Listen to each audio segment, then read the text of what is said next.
CPIM Kannur ജില്ലാ സമ്മേളനത്തിലെ പൊതുചർച്ച പൂർത്തിയായി. രാഷ്ട്രീയ സംഘടനാ കാര്യങ്ങളിൽ PB അംഗം പിണറായി വിജയനും പ്രവർത്തന റിപ്പോർട്ടിന്മേലുള്ള ചർച്ചയിൽ ജില്ലാ സെക്രട്ടറി MP ജയരാജനും മറുപടി നൽകി.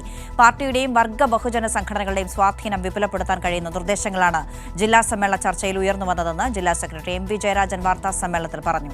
സമ്മേളന നഗരിയിൽ നിന്ന് M സന്തോഷ് തയ്യാറാക്കിയ റിപ്പോർട്ടിലേക്ക്.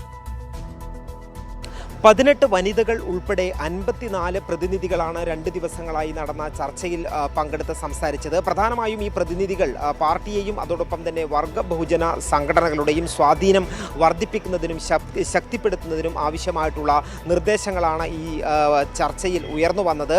അതോടൊപ്പം തന്നെ പാർട്ടി ദുർബലമായിട്ടുള്ള മേഖലയിൽ മലയോര മേഖലകളിലും തീരദേശ മേഖലയിലും കണ്ണൂർ നഗരം ഉൾപ്പെടെയുള്ള പ്രദേശങ്ങളിലും എല്ലാം പാർട്ടിയെ കൂടുതൽ ശക്തിപ്പെടുത്തുന്നതിനാവശ്യമായിട്ടുള്ള കർമ്മ പദ്ധതി രൂപീകരിക്കണമെന്നുള്ള അഭിപ്രായം ഉൾപ്പെടെ ഈ ഒരു പൊതുചർച്ചയിൽ ഉയർന്നു വന്നതായി ജില്ലാ സെക്രട്ടറി MP ജയരാജൻ പറഞ്ഞു.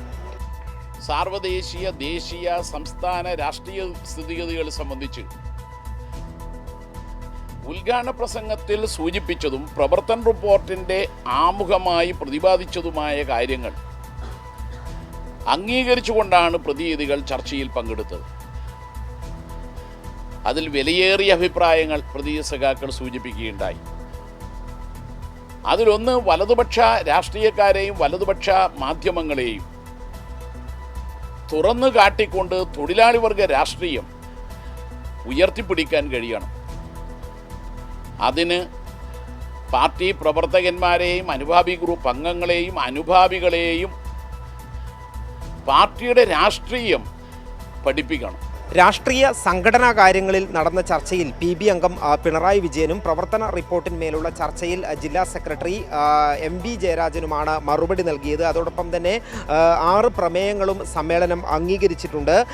കണ്ണൂർ വിമാനത്താവളത്തിന് പോയിന്റ് ഓഫ് കോൾ പദവി അനുവദിക്കുക, കേന്ദ്ര ബജറ്റിനെതിരെ പ്രതിഷേധം സംഘടിപ്പിക്കുക, പരമ്പരാഗത തൊഴിലാളികളുടെ തൊഴിലും കൂലിയും സംരക്ഷിക്കുക, ആറളം പുനരധിവാസ മേഖലയും ഫാമും വികസിപ്പിക്കുക, അഴീക്കൽ തുറമുഖ നിർമ്മാണം വേഗത്തിലാക്കുക, ദേശീയ പാത നിർമ്മാണത്തിൻ്റെ ഭാഗമായി ഉയർന്നു വന്ന പ്രശ്നങ്ങൾ പരിഹരിക്കുക തുടങ്ങിയിട്ടുള്ള പ്രമേയങ്ങളാണ് സമ്മേളനത്തിൽ അവതരിപ്പിക്കപ്പെട്ടത്.